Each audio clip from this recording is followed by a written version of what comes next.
इस वीडियो में हम सॉल्व करेंगे exercise 7.2 question number 8। This is chapter 7 triangles.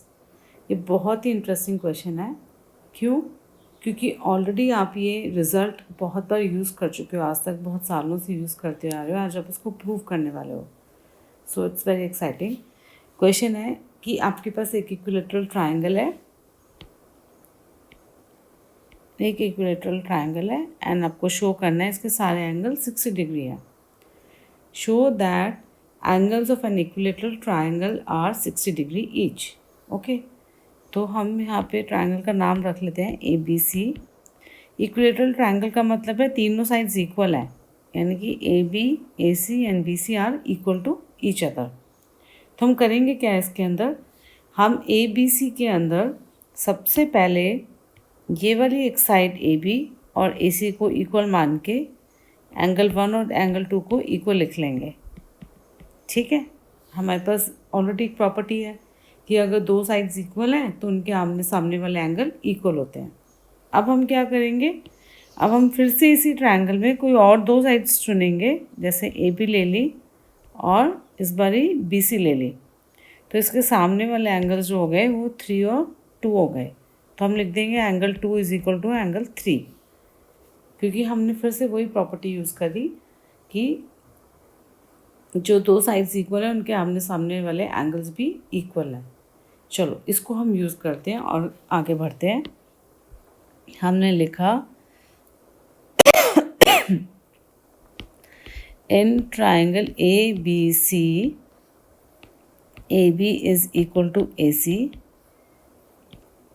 क्यों? क्योंकि triangle A B C is an equilateral triangle. उसी से हमें मालूम पड़ रही है बात। ओके, अब ए बी और ए सी इक्वल हैं, तो ए बी के ऑपोजिट जो एंगल है वो है एंगल 2, ए सी के इक्वल एंगल 1 है। यहाँ पे क्या रीज़न आएगा, angles opposite to equal sides are equal. इसको मार्क कर लो 1। अब हम लिखेंगे सिमिलरली। सिमिलरली लिखने का मतलब है लॉजिक फिर से नहीं दोगे, डायरेक्टली लिख सकते हो angle 2 is equal to angle 3। ठीक है, और इसको लिख लिया 2। आप चाहो तो सारे स्टेप्स फिर से लिख सकते हो, बट ज़रूरत नहीं है, सिमिलरली लिखने से काम हो जाएगा। ओके, अब हम लेंगे बड़ा triangle. In triangle A B C, angle A plus angle B plus angle C is equal to 180 degrees. ये कहाँ से आया, एंगल सम प्रॉपर्टी। इतना लिख दूँ तो काफ़ी है क्या? अभी मैंने पिछले क्वेश्चन में बताया था काफ़ी नहीं है। हमें यहाँ पे लिखना होगा ऑफ अ ट्रायंगल। क्यों? क्योंकि angle sum property of a quadrilateral भी कुछ होता है, तो हमें यहाँ क्लियरली मेंशन करना है angle sum property of a triangle. अब जो हमारे एंगल ए बी सी हैं वो तो 1, 2 एंड 3 हैं, तो हम यहाँ लिख लेते हैं this implies angle 1 plus 2 plus 3 is equal to 180 degree.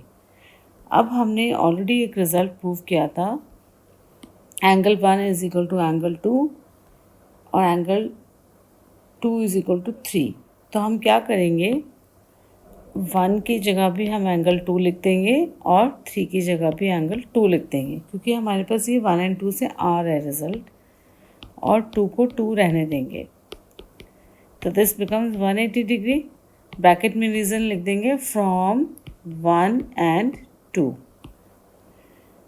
तो इससे हमारे पास आ गया 3 times angle 2 is equal to 180 degree.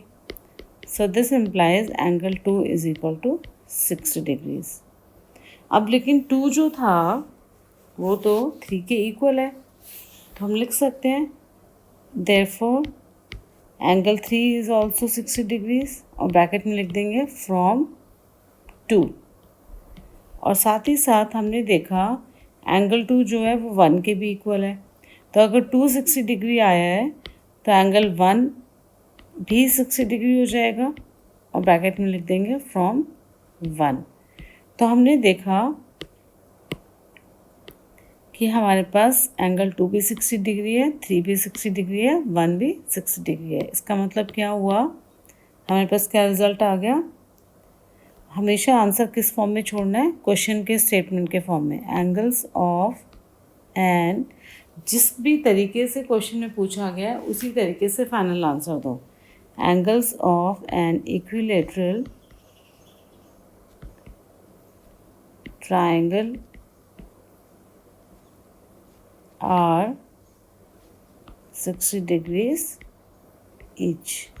ठीक है, क्लियर है।